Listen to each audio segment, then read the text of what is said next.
নমস্কাৰ, মই অৰ্চনা। মোৰ ইউটিউব চেনেল অয়া অৰ্চুলো সকলোকে স্বাগতম জনাইছোঁ। মই 2025 চনৰ 1 জানুৱাৰী তাৰিখে দক্ষিণপাট সত্ৰ গৈছিলোঁ।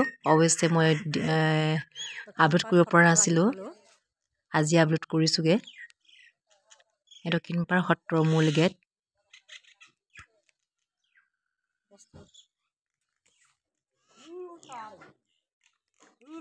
ইয়াত অগণন ভক্তই সেৱা জনাবলৈ আহে।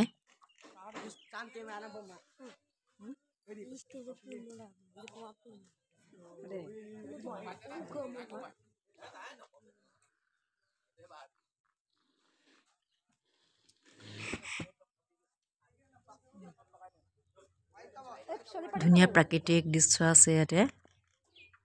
সকলোৱে এতিয়া দক্ষিণপাট দোকান চাকি বন্তি ইয়াতে কিনিবলৈ পায়। ধূপ চাকি বন্তি আৰু ইয়াত চাহ খোৱাৰ ব্যৱস্থাও আছে, হোটেলৰ ব্যৱস্থাও আছে। ময়ো চাকি এগছ কিনি ল'লোঁ।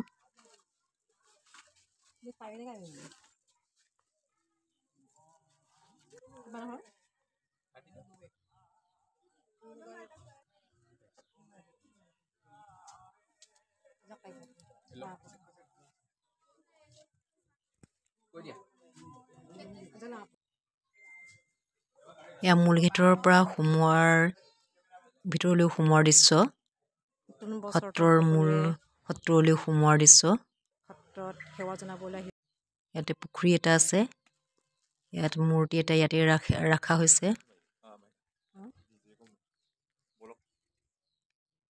ইয়াৰ নাম দক্ষিণপাট সত্ৰৰ ভিতৰৰ দৃশ্য।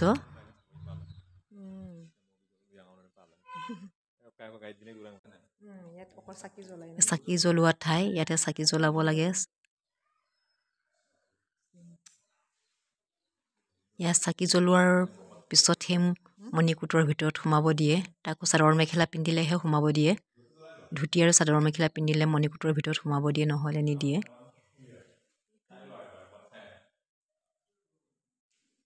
চাকি বন্তি জ্বলাবৰ কাৰণে ধুনীয়া পৰিৱেশ দিছে ইয়াতে।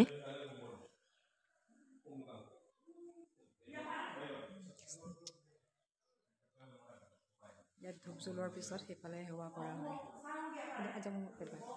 শ্ৰীকৃষ্ণৰ চিত্ৰ অংকন কৰা আছে, মূৰ্তি ৰখা হৈছে।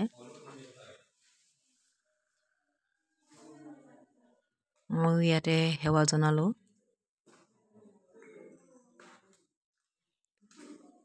যাতে দিনবোৰ ভালে কুশলে যায়, অপায় অমংগল নহয়।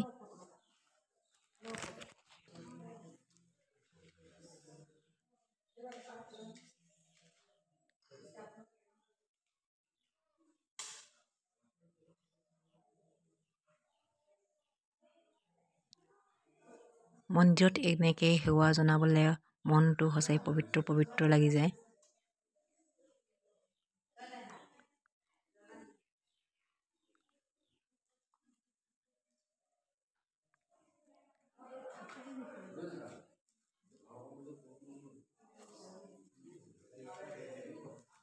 ভগৱানৰ ওচৰত মনৰ কথাবোৰ প্ৰকাশ কৰিব লাগে। প্ৰকাশ কৰিব পাৰিলে মনটো শান্তি লাগে।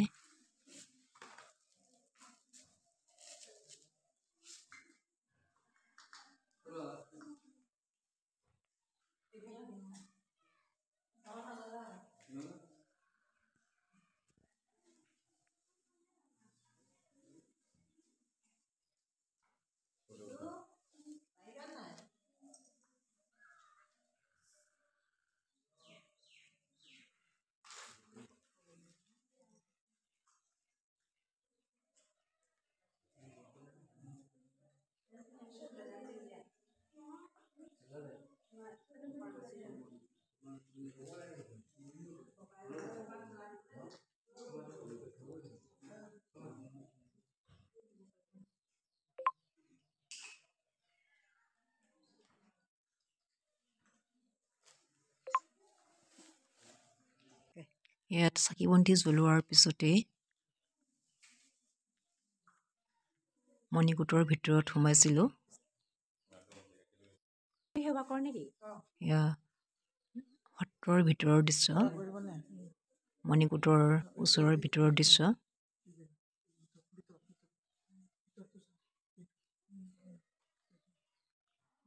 বাহিৰৰ দৃশ্য, এয়া হৈছে মণিকূটৰ ভিতৰৰ দৃশ্য। ইয়াত কিন্তু চাদৰ মেখেলা আৰু ধুতি পাইজামা পিন্ধিলেহে ইয়াত সোমাব পাৰি, নহ'লে সোমাব নিদিয়ে মণিকূটৰ ভিতৰত। ইয়াতে সেৱা জনাব পাৰি।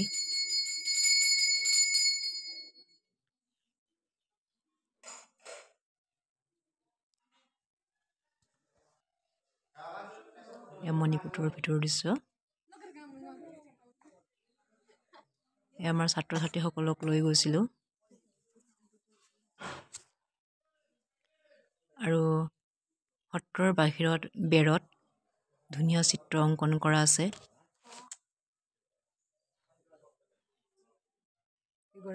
গণেশ বাবা,